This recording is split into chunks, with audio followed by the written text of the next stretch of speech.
Halo semuanya, perkenalkan nama saya Hayati Agustin. Saya akan membahas rangkuman modul 1 sampai 21 pelajaran komunikasi dan budaya korporat. Pada bab 1 dimulai membahas tentang dasar dari komunikasi dan budaya korporat. Komunikasi korporat dipahami sebagai fungsi strategis manajemen yang bertujuan membangun citra, reputasi, dan hubungan dengan stakeholder.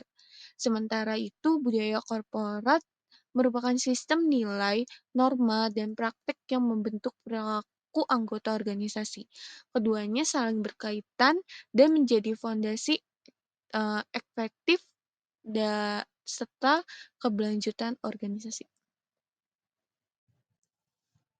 Pada bab 2 menjelaskan bagaimana perspektif teoritis yang menjadi landasan komunikasi dan budaya korporat. Ini membangun organisasi, memahami lingkungan bisnis yang dinamis, tuntutan transparansi, serta pentingnya hubungan jangka panjang dengan stakeholder. Integritas komunikasi dan budaya korporat membuat organisasi lebih adaptif terhadap perubahan. 3 teori komunikasi korporat. Yang pertama, teori sistem yang memandang organisasi sebagai sistem terbuka yang harus mampu beradaptasi dengan lingkungan. Yang kedua, teori hubungan yang menekankan pentingnya pembangunan dan pemeliharaan relasi jangka panjang dengan stakeholder.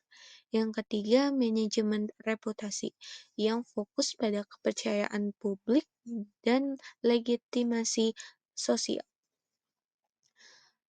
Teori-teori ini membantu organisasi menghadapi krisis, perubahan teknologi, serta tuntutan transparansi, seperti kasus Unilever yang merujuk bahwa komunikasi yang integritas mampu meningkatkan reputasi dan loyalitas publik.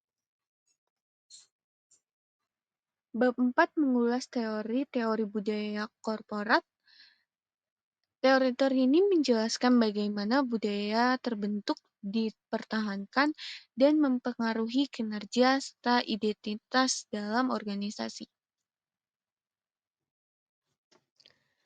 4 elemen saling berkaitan sebagai pilar komunikasi dan budaya korporat, yaitu ada identitas, merek, citra, serta reputasi. Adalah kunci keberhasilan.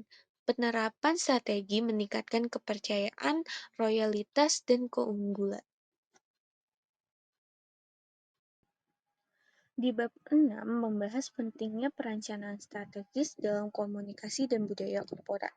Strategi yang baik harus selaras dengan visi, misi, dan nilai organisasi agar komunikasi berjalan terarah dan berdampak.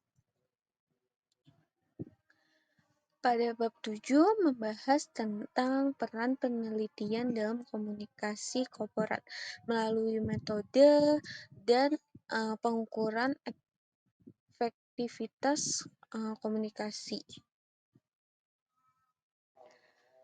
Bab ini menegaskan bahwa komunikasi korporat dimulai dari internal organisasi. Komunikasi internal yang efektif membangun budaya kerja positif, meningkatkan keterlibatan karyawan, serta mendukung kinerja perusahaan. Bab ini membangun hubungan strategi antara organisasi dan media. Media berperan penting dalam membentuk citra dan reputasi perusahaan melalui pesan yang transparan dan konsisten. Di bab 10 menjelaskan tentang perluasan pembahasan hubungan eksternal yang mencakup pemerintah, investor,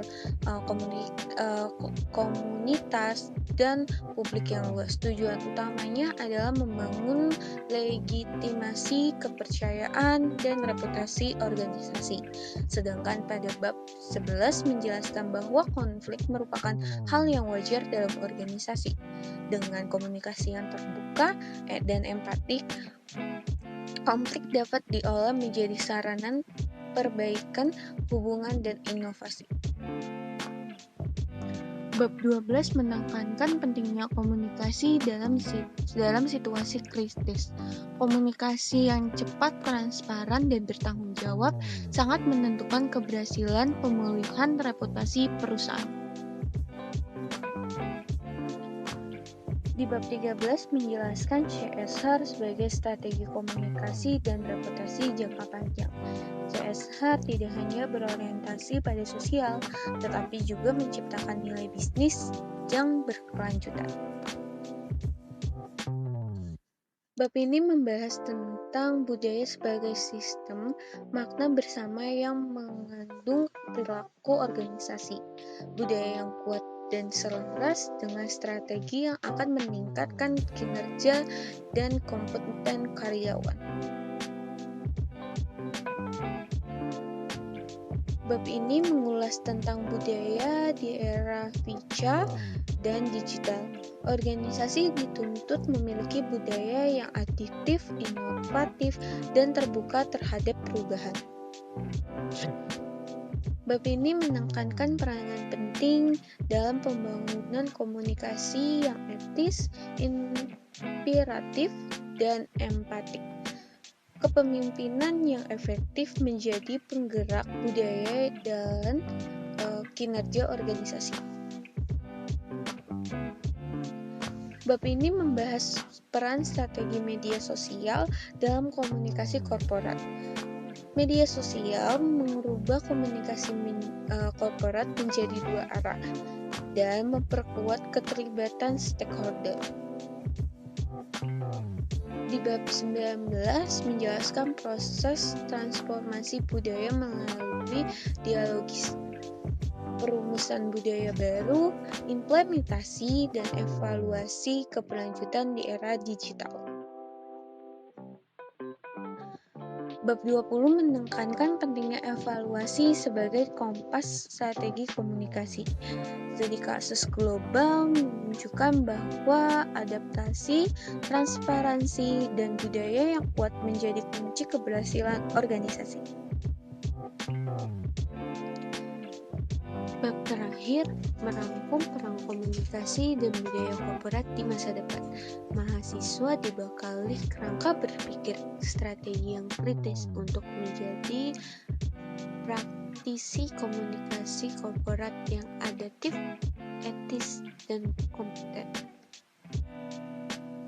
Secara keseluruhan, komunikasi dan budaya korporat merupakan fondasi strategi organisasi modern. Keduanya menekankan reputasi, kepercayaan publik, dan keberlanjutan organisasi di era perubahan ini. Sekian dari saya, kurang lebihnya mohon maaf. Wassalamualaikum warahmatullahi wabarakatuh.